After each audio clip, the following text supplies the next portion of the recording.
여러분 반갑습니다. 오늘도 첫날로 해가지고 개헌법에 대해서 우리가 한번 알아볼 건데, 이 개헌법이라는 게 이렇게 우리가 생각하던 것처럼 그렇게 어렵지는 안 하고, 또 실제로 접근할 때 우리가 편하게 쓸 수 있는 방법들을 제가 제일 먼저 제시를 할 건데요. 이 운세적인 부분을 갖다가 가장 먼저 우리가 얘기를 한다 이라 하면은 정말로 바뀌냐 이거죠. 개헌법 활자라는 게 정해져 있다는데, 그러면 그게 정해져 있느냐?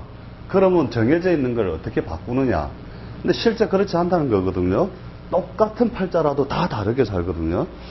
그 팔자의 흐름을 보면 어떤 사람이든지 그 운에 따라서 이런 길흉화복을 겪게 되는데, 이 개운법을 사용하게 된다면은 어떤 식의 그 삶의 모양이나 양상이 드러나느냐 하면은, 똑같은 어떤 점에서 시작을 하더라도 하락의 사은을 그릴 때는 완만하게, 상승을 그릴 때는 크게, 요런 식으로 어떤 그 개운법을 잘 이용하면은 이렇게 된다는 거죠. 그래서 우리가 그 삶 속에서 뭐 개운법을 한다는 게 그렇게 어렵지도 않습니다. 실제로 뭐 간단한 어떤 형식과 틀을 바꿈으로써 그 삶의 모양과 질이 완전히 달라지는데요. 그 중에서 하나가 뭐냐면은 현대 사회에서는 그 기운적인 방법을 많이 씁니다. 옛날 우리가 그 시대적으로 보면은 쉽게 말하면 문자를 소유하던 시절, 천기 시대라고 하는데, 이 문자를 소유한 자만이 어떤 특정인으로서 잘 사는 시대. 이 천기 시대에 들어서면은 어떠한 학문적인 글을 가지고 어떻게 그런 정신적인 세계를 지배하고 문맹이나 정신적으로 떨어진 사람들을 지배할 수 있느냐 하는 것에 따라서 실제 발복으로서의 큰 의미가 있는 거고요.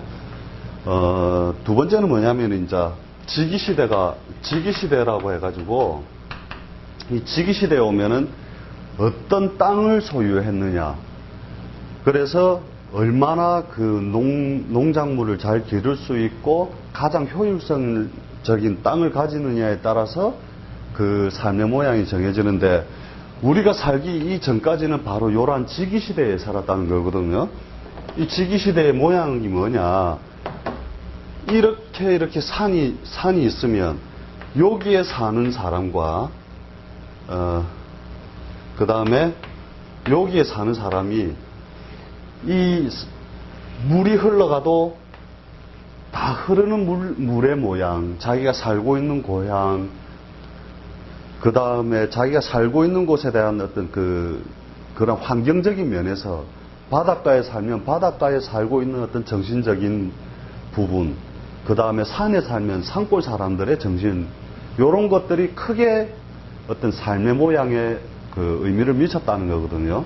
그래서 풍수적인 부분이 이제 많은 부분을 차지하게 되는데, 그래서 옛날 시대에는 너는 어디 출신이냐, 부산 출신이냐, 광주 출신이냐, 서울 출신이냐, 이 출신 성분을 따지는 것만 해도 이제 그 사람이 생각하고 있는 삶의 모양, 그 다음에 그 사람의 생각, 사상, 그 사람이 가지고 있는 정보, 이런 것들을 알 수 있다는 거죠. 그런데 현대사회에서는 이제 쉽게 말하면 TV라든지 모든 전파 부분이라든지 인터넷 이런 것들이 보급이 되면서 어느 지역에 사느냐는 크게 중요하지 않다는 것이거든요, 이제는.